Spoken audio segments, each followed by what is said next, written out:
तो दोस्तों आज हम बात करेंगे जीएमएम फॉडलर केस के बारे में। तो देखो दोस्तों, इस कंपनी ने अप्रॉक्सीमेटली 7,000 पर अपना ऑल टाइम हाई बनाया और अब इस कंपनी के जो प्रमोटर्स हैं वो OFS यानी कि ऑफ़र फॉर सेल कर रहे हैं और इसका फ्लोर प्राइस इन्होंने सेट किया है 3,500 रुपये, यानी कि अप्रॉक्सीमेटली 50% डिस्काउंट पर ये इस कंपनी को बेच रहे हैं। तो देखो, मेरे हिसाब से अब तक आपको पता होगा कि ये सारा केस क्या है, बट अगर आपको नहीं पता तो मैं आपको शॉर्ट में बता देता हूँ। तो दोस्तों देखो, जीएमएम फॉडलर की एक पेरेंट कंपनी है फॉडलर, ठीक है। तो जीएमएम फॉडलर अब उस फॉडलर कंपनी को ख़रीद रही है, यानी कि ये कंपनी अपनी पेरेंट कंपनी को ख़रीद रही है।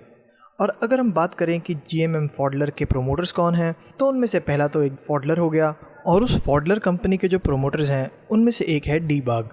तो देखो, जो डी बाग है ये OFS में अपनी स्टेक सेल कर रहा है और तो और पटेल फैमिली जो कि प्रमोटर हैं जीएमएम फॉडलर के, वो भी स्टेक सेल कर रहे हैं। बट ये बात आपको पता होना चाहिए कि जो पटेल फैमिली है ये सिर्फ और सिर्फ 2% स्टेक सेल कर रही है OFS में, ना कि ये पूरे के पूरे बिजनेस से बाहर निकल रहे हैं। और ऐसा ये इसलिए कर रहे हैं क्योंकि जो फॉडलर कंपनी को ये ख़रीद रहे हैं ना, जैसा कि मैंने आपको बताया कि जो जीएमएम फॉडलर है ये अपनी पेरेंट कंपनी को ख़रीद रही है, तो इसमें प्रोमोटर भी फॉडलर कंपनी को ख़रीद रहे हैं, यानी कि उसके शेयर्स एक्वायर कर रहे हैं। तो यही सारी कंट्रोवर्सी है कि ऐसा क्यों हो रहा है और तो और इसके साथ ही OFS क्यों निकला है।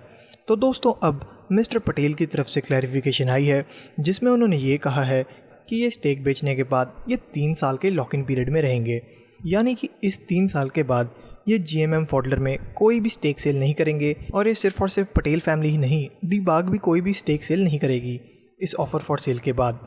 यानी कि ये अपने इन्वेस्टर्स को भरोसा दे रहे हैं कि इस कंपनी का बिज़नेस अभी भी बहुत बढ़िया चल रहा है और ऐसा कुछ भी नहीं है कि जो प्रोमोटर हैं वो इस कंपनी से अब बाहर निकल रहे हैं। और तो और जब पूछा गया कि आपने इतने सस्ते रेट पर क्यों OFS किया है, तो इन्होंने ऐसा कहा कि 3,500 रुपये पर भी ये कंपनी 72x PE पर ट्रेड कर रही है। और आपको पता होना चाहिए कि ये PE काफ़ी ज़्यादा है, बट शायद प्रोमोटर्स काफ़ी ज़्यादा बुलिश हैं कि ये 72x पर अपना OFS कर रहे हैं। और तो और इन्होंने कहा था कि अगर हम 6,000 रुपये पर करते या उसके हाई पर करते तो शायद इन्वेस्टर्स ही ना आते इनके पास। तो देखो, ये ऑब्वियस सी बात है, अगर 72x पर ये अभी बेच रहे हैं तो 6,000 रुपये पर तो कौन ही लेने आता है स्टॉक को। ये काफ़ी ज़्यादा ओवर वैल्यूड था और इसमें रिटेलर्स की गलती है कि इन्होंने इतना एक्सपेंसिव स्टॉक ख़रीदा था, ठीक है दोस्तों। और तो और मिस्टर पटेल ने ये भी कहा कि जो ये OFS है ये काफ़ी बड़ा सक्सेस रहा, क्योंकि इसमें काफ़ी सारे ग्लोबल इन्वेस्टर्स जुड़े। जैसे कि इन्होंने नाम तो नहीं लिया, बट ये कह दिया कि 3-4 USA के काफ़ी ज़्यादा बड़ी बड़ी फ़ंड मैनेजर इनके पास आए हैं और तो और इंडिया के म्यूचुअल फंड्स भी काफ़ी बड़े बड़े आए हैं।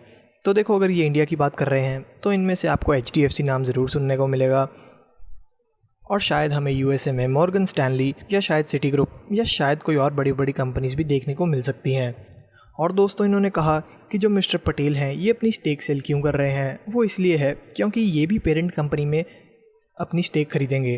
तो इसी सारी परचेज़ में जो प्रोमोटर्स हैं जीएमएम फॉडलर के, यानी कि मिस्टर पटेल, ये भी एक्वायर करेंगे फॉडलर कंपनी को। इसीलिए इन्हें पैसे चाहिए हैं और ताकि ये शेयर्स प्लेज ना करें, इसीलिए OFS में निकल रहे हैं। और तो और इन्होंने ये भी कहा कि OFS के बाद, यानी कि 3 साल के बाद, ये जीएमएम फॉडलर में 30% तक स्टेक एक्वायर करेंगे। लेकिन इसके बारे में हम ज़्यादा कुछ कह नहीं सकते क्योंकि ये काफ़ी देर की बात है। तो दोस्तों, अगर आपको ये वीडियो अच्छी लगे तो प्लीज़ इसे लाइक करना और मुझे सब्सक्राइब भी करना। Thank you.